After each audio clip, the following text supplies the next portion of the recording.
आजमगढ़ जिले के बुढ़नपुर कोयलसा नगर पंचायत में अक्षय तृतीया के पावन अवसर पर परशुराम जयंती के भव्य आयोजन ने पूरे क्षेत्र में श्रद्धा और उत्साह का माहौल बना दिया।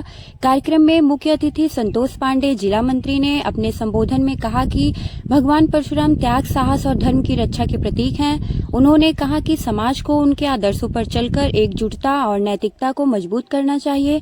कार्यक्रम की अध्यक्षता कर रहे मंडल अध्यक्ष कोयलसा रुद्र प्रकाश शर्मा ने कहा कि ऐसे आयोजन समाज को अपनी संस्कृति और परंपराओं से जोड़ने का कार्य करते हैं।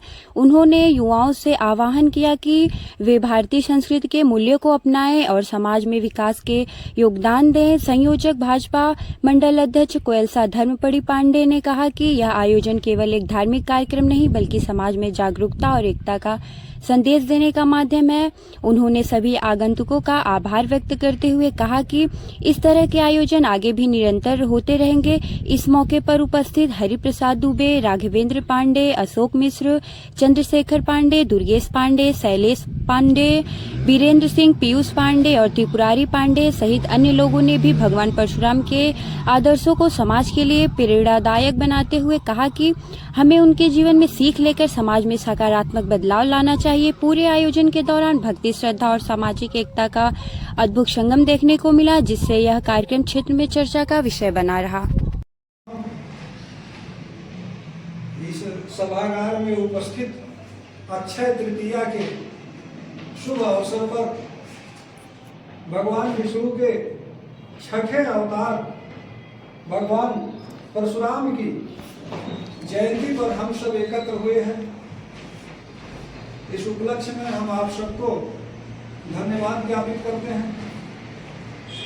जिस भगवान परशुराम की हम जयंती मनाते हैं उनके बारे में जानना आज हमारी नैतिक जिम्मेदारी है और हमारे समाज के अनुभवी लोगों का बताना यह नैतिक कर्तव्य है। जिस समय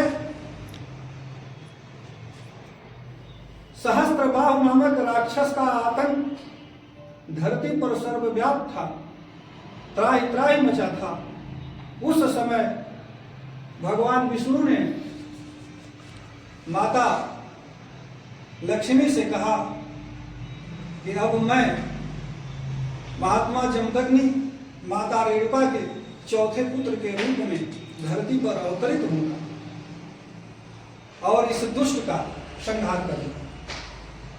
तो भगवान महात्मा जमदग्नि और माता रेणुका के चौथे पुत्र के रूप में भगवान विष्णु परशुराम के रूप में आए और इन्होंने त्याग और तपस्या किया।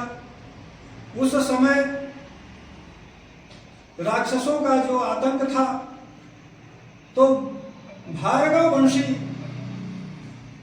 जो आश्रम चलते थे, जहां लोगों को शिक्षा दीक्षा दी जाती थी, उस पर दुष्ट राक्षसों ने अपने आतंक का कहर बरसाया और उस आश्रम की देख रेख के लिए जो धन और अनाज पानी की जो व्यवस्था होती थी उस समय के तत्कालीन राजा करते थे।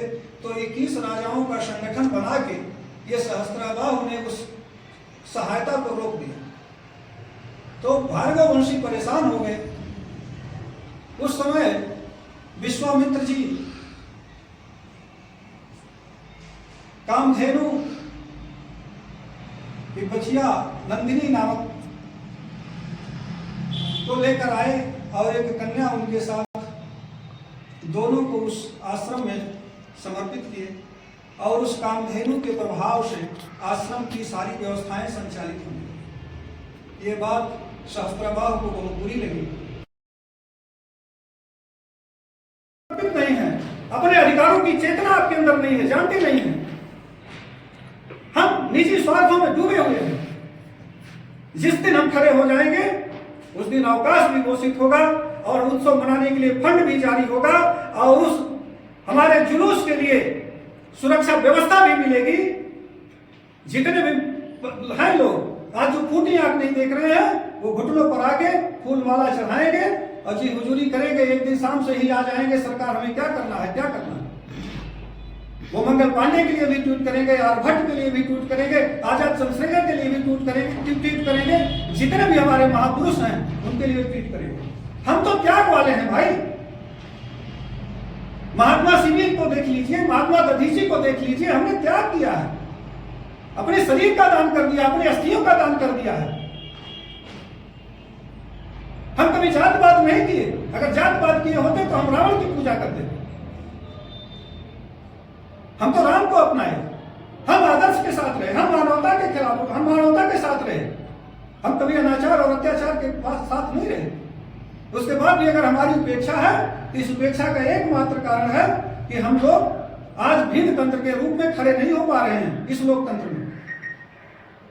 जिस दिन हम भीड़ तंत्र के रूप में खड़े हो जाएंगे उस दिन ये लोकतंत्र हमारे लिए एक दासी की तरह हो जाएगा। तो हम आज शपथ लें, आज अक्षय तृतीया का पावन पर्व है, हमें गर्व की अनुभूति होती है। आज हम शपथ लें कि आज के बाद हमारे वैचारिक मतभेद अगर कहीं रहेंगे भाई पट्टीदारी के, तो उसे बैठकर हम अपने घर और कमरे में सब समझा लेंगे, उसका निदान कर लेंगे। लेकिन जिस दिन हम समाज में खड़े होंगे उस दिन हम एक होंगे।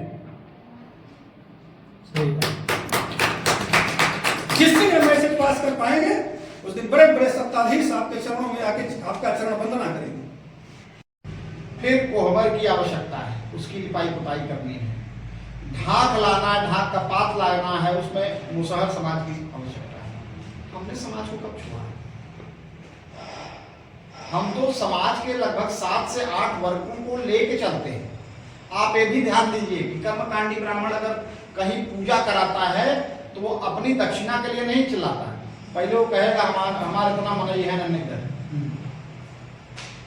और उसी ब्राह्मण को अगर दान देना होता है, आप एक शादी में 5 लाख 10 लाख 15 लाख का एस्टीमेट लगा के चलते हैं और बाबा अगर 8 घंटा 10 घंटा मनोयोग से चिल्ला रहे हैं तो उनको 2100 देने के बाद कहे भावना कुल लूट।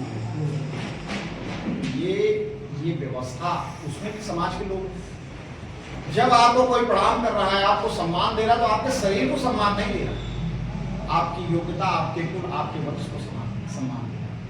और वो वंश वो कुल जब चट्टी चौराहे पर नजर आएगा, मैं थोड़ी सी बात कटु कह रहा हूँ, क्षमा चाहूंगा, कि जब वो समाज आपको अनैतिक कामों में लिप्त नजर आएगा, पास पड़ोस भिनकता भी नजर आएगा, तो आपको क्या लगता है उसके मन से आशीर्वाद निकलेगा?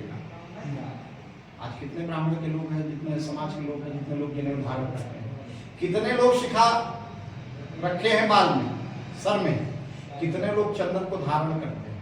नहीं करते। तो जब नहीं करते तो ये उम्मीद मत करिए कि कोई 10 उंगलियों से आपको प्रणाम करे। फिर वही व्यवस्था, बाबा नमस्कार, हाँ बाबू जी, ये व्यवस्था पद्धति बदलनी पड़ेगी। हमारे पूर्वजों ने जो सिखाया, भगवान परशुराम जी बाहुबली नहीं थे, लेकिन उन्होंने अपने आत्मबल से उन्होंने स्वयं शक्तियां केंद्रित की। और जैसा भाई साहब ने बताया कि अगर हम जातिवादी ना हो, अब ये विषय अब ये लगता है वर्तमान परिदृश्य में कि हम लोगों को भी होना आवश्यक है। अगर सब अपने वर्ग का देख रहे हैं तो ठीक है, 100% तो नहीं देखिए, लेकिन एक रेशियो बना के चलिए कि 40 से 50%। आज हमारा समाज, अगर समाज में किसी के यहाँ सुख दुख पड़ रहा है, मुझे नहीं लगता कि क्यों कि तेरही में और बरही जाप अटेंडेंस उपस्थिति कोई दिखाता है, छोड़ा यार फलाने के तेरही में, अन्य